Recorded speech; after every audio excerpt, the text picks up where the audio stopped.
You know, the Yorubas have this proverb. They say, "Tí ọmọ ìyá méjì bá wọlé, tó bára wọn sọ̀rọ̀, tó ń rẹ́rìn jáde, wọn bára wọn sọ̀tọ̀ ọ̀rọ̀." When two brothers or siblings, when siblings enter a room and come out smiling, it must be because they have been lacking in telling each other the truth. I have believed for a long time that the only absolute weapon by which you might slay the Nigerian monster, the monster of injustice, inequity, wickedness, evil, is the truth. So I've held it as a primary weapon and I've believed in its potency in dealing with the Nigerian situation. So this morning, I'm bringing to you once again bitter truths. You know, in picking today's subject, when I called my PA and told my PA that I wanted to speak to the subject, this is Nigeria. It wasn't just this is Nigeria, it came with an adjunct that said this is Nigeria, the excuse for normalized madness. I said, or you can use this is Nigeria, the excuse for normalized abominations. And she was like, oh, Faz has a song by a similar title. That is, this is Nigeria. So, well, I'm something of a very, very deeply conservative person when it comes to my taste in music. And Fela, Bob Marley, the old juju music, that's about the extent of my musical exposure. And but I asked that she find the song for me, so I listened to it and I found that the gentleman was writing his music pretty much from the same place where I have been in recent times that has made that phrase, this is Nigeria, to keep popping into my consciousness. So today, I want to speak to us about the subject, this is Nigeria. There are so many things, like I said, that should have come behind that, but I think it's fine enough so far. I'm sorry, I'm not plagiarizing. I concede the fact that is the title of your song, but it's just something that came to mind. But what do I mean when I said this is Nigeria? I think it is safer to start this conversation from the standpoint of the Ghanaian president, the one that went and said, this is not Nigeria. It declared a repulsion for madness. No, no, no, this is not Nigeria. Don't do that here. He was speaking to marauding Fulani herdsmen in the northern part of Ghana. This is not Nigeria. But what did he mean by that declaration? What does it mean when you say this is not Nigeria? Exactly what does it mean for it to be Nigeria or for it to be Nigeria? This is not Nigeria. This is not a place where you can act with impunity. This is not a place where the law does not matter. This is not a place where you can do things without regard to the rule of law or for law, the supremacy of life. This is not a place where you can do anyhow. That was what he was saying. This is not Nigeria. But this is Nigeria. So what does it mean for it to be Nigeria?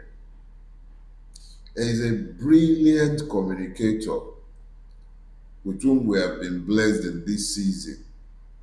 His name is Bello Galadanchi. If you are not following that cat, You ought to. And when he gets to a point in his dialogue, one of his outer egos would go, he will probably go, "This is Nigeria, my friend." And Dele will go, "And there is that." So this is Nigeria. What does he really mean? What does it mean? It would appear that we will need to drill down in order to have a clearer understanding of the meaning of this is Nigeria. Let's start with the way we treat time. Time is probably one of the most intangible of assets because you really only can measure it by your clock. It's almost so intangible that you do not understand its passage unless you're focused on time and season. Yorubas have this interesting way of measuring time. He says, "Ìgbà ò kí ń pẹ́ lọ bí òréré, òréré ọmọ ọlọ́fin." Time tiptoes as Orere, the daughter of Olofin.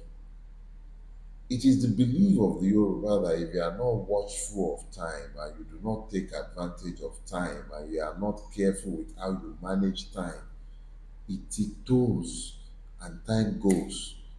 Opportunities are lost and things that should be done within a time do not get done. So Yorubas had a very, very keen understanding of the need to pay attention to time and to use it rightly. And this is the same in almost all the cultures of Africa. In fact, we're so mindful of time that there are so many of our proverbs that speaks to the importance of the passage of time and how we should take advantage of every opportunities given to us by time.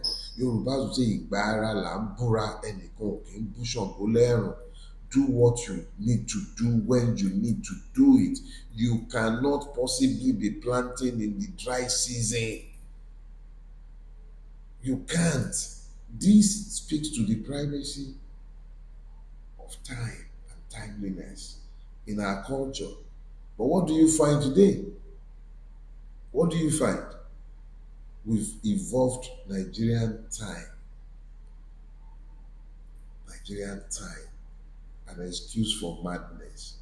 That makes it okay for us to have something scheduled to start at 12 o'clock and we start by 4. Meetings, events. Some artists actually think it's okay. In fact, I've heard of artists who got paid good money to perform at concerts who abuses the fans after coming into the arena late. What the? Think about it. So we evolved to the point where we have a uniquely silly culture that endorses the waste of time. We have Nigerian time. Oyibos will be invited to Nigerian event. The internet is replete with all kinds of videos of Oyibos, both memes and reality, getting to Nigerian events at the advertised time, only to find that we have no respect for ourselves or for time. Uniquely Nigerian. Or should we speak about the Nigerian factor? The one that makes it possible for a theory to work in one geographical space but come to Nigeria to die. Should we speak about that? The Nigerian factor. What is it about Nigeria that makes it okay for us to accept madness without flinching, to normalize it by our acceptance. Think about it. What makes that so easy? Why have we become so acculturated to madness as a collective that our very reality appears to be speaking to insanity? How? How? What happened to us? Nigerian factor.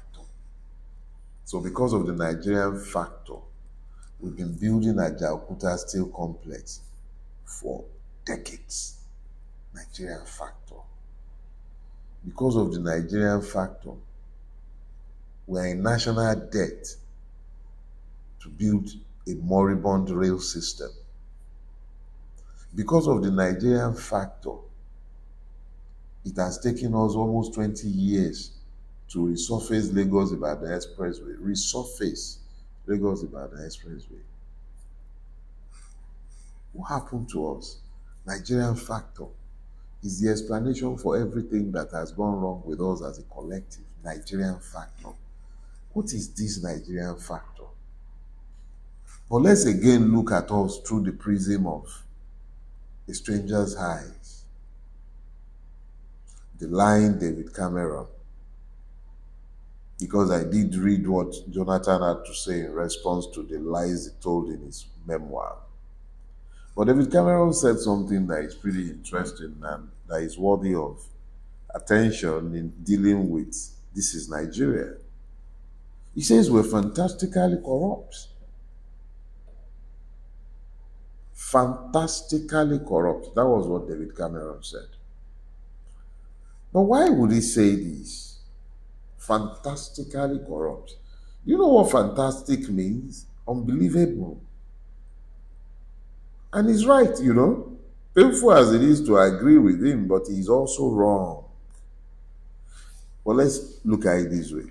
So David Cameron belongs in a culture where a prime minister cannot retain his office because he lied about COVID restrictions and how he parted through COVID restrictions. Any conflict of interest of any sort would have a prime minister resign his office. Talk less of ministers or heads of agencies. The slightest whiff of scandal, they resign their offices. But our own country, our president flies around in the private jet of his best friend, whose company he awarded the no contest, no bid contract, where a kilometer of road is started at 4 billion, where land has been expropriated, and his son sits on the board of this company. But not only has the Nigerian press been largely silent, nobody thinks anything is wrong. It's only bellyachers like us that are complaining. It's fantastic, unbelievable. But is it corruption? Nah, we're not corrupt.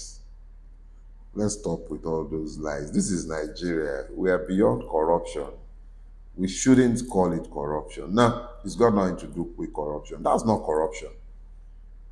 That is not corruption. And I dare say, there is no Yoruba word for corruption or Igbo word for corruption for that matter. You might begin to describe it, but nothing in our cultures prepared us for what we are witnessing today. Language is evolutionary. The Yoruba culture never expected what we are seeing in our country today. It didn't envisage Nigeria or the putrefaction that has been normalized in Nigeria. Nah. Don't let nobody fool you. The Nigerian is different from the Yoruba or any of the indigenous nations that are trapped in this catastrophe. Fact of the matter is that Yorubas had a proverb or have a proverb that speaks to the root of this issue. So what's that proverb? It says, ìlú tí kò sí òfin, ẹ̀ṣẹ̀ kò sí níbẹ̀. I'm going to try my best to unbundle that proverb for you because it actually does speak succinctly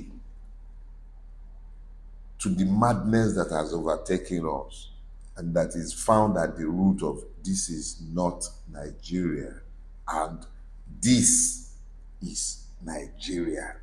And what is this? Ìlú tí kò sófin, a town devoid of laws. Ìlú tí kò sí òfin, a town, a city, a nation, an empire devoid of laws. Ẹ̀ṣẹ̀ kò sí níbẹ̀. There can be no crimes in such a place. So ìlú tí kò sófin, ẹ̀ṣẹ̀ ò sí níbẹ̀. The land devoid of laws cannot have crimes. But this is very strange in Yoruba thinking. How can there be a Yoruba entity, enclave, a city, a kingdom devoid of laws? The Yorubas had evolved a highly civilized and sophisticated empire, long before the European evolved their democracies. We had developed highly stylized societies with systems of rules, taboos, and laws ingrained deeply into the cultures. We had almost ritualized ways of doing certain things like washing ourselves, eating, the way you keep your broom. They had all kinds of taboos which were all ways of strengthening rules. So the Yoruba's consciousness could not have imagined a place devoid of laws. So the Yorubas were not talking about a place without laws. They were actually speaking to a place where the law does not rule. Yorubas would say, Bàbá ń torí ẹrú ṣòfin ká rántí ọjọ́ tí ó mọ̀mọ́ ọba tí ó mọ̀mọ́ ìjòyè. If we make laws because of the slaves, we must remember the day when the children of the worthies and kings will be caught by those rules. That will tell you of an egalitarian society where before a law may be said to be law, it must have universal application, which would mean that the same law that will catch the children of the commoners will catch the children of the royals. That was the kind of society that the Yorubas had evolved. So they were not talking about a place devoid of laws. They were talking about a place where the law does not rule. And they did not evolve societies where the law did not rule. They had societies that were governed by laws. Laws governed Yoruba societies. So they were not talking about a place ungoverned by law. But they didn't have Nigeria in contemplation when they were speaking about a place ungoverned by law. But Nigeria is actually the place that they were describing. So Nigeria is not fantastically corrupt, as David Cameron stupidly said. Nah, ignorant man. Or maybe he was just being nice and he didn't want to call out what it was that he could see very clearly in our country. And what is very evident in our country is a complete and total absence of the rule of law. And that is why he wrongly imagined that we as a collective are fantastically corrupt. We are not fantastically corrupt. There are thousands, hundreds of thousands of Nigerians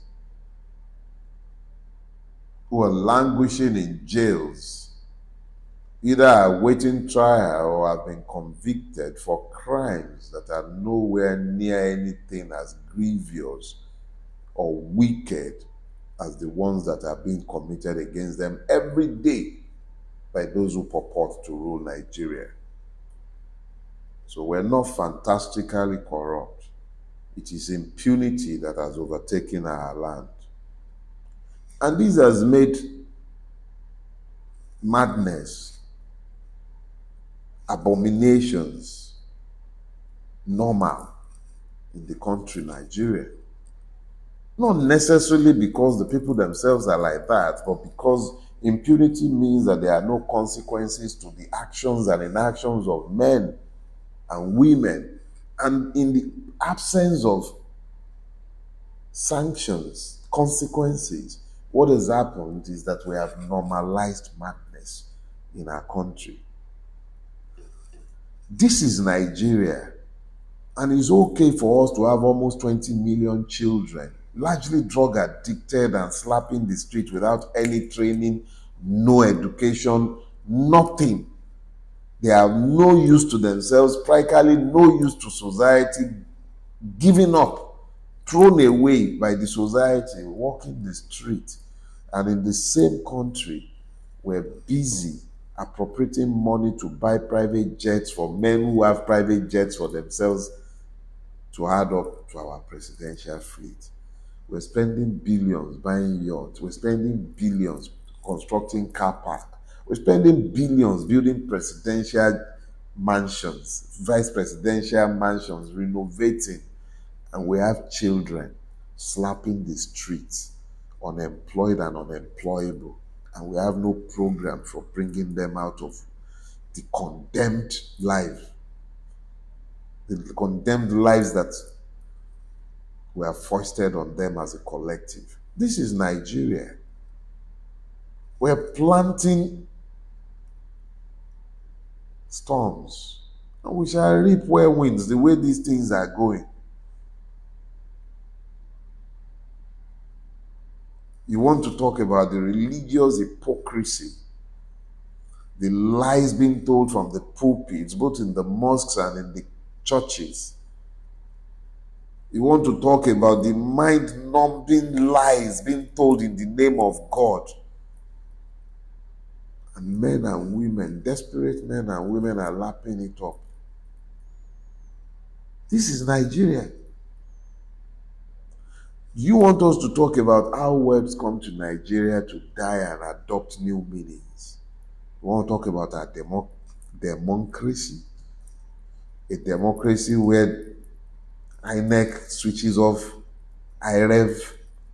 That's a democracy.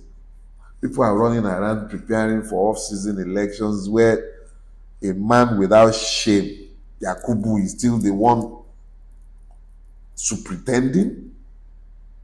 People are talking about 2027. Yakubu is still sat there. This is Nigeria.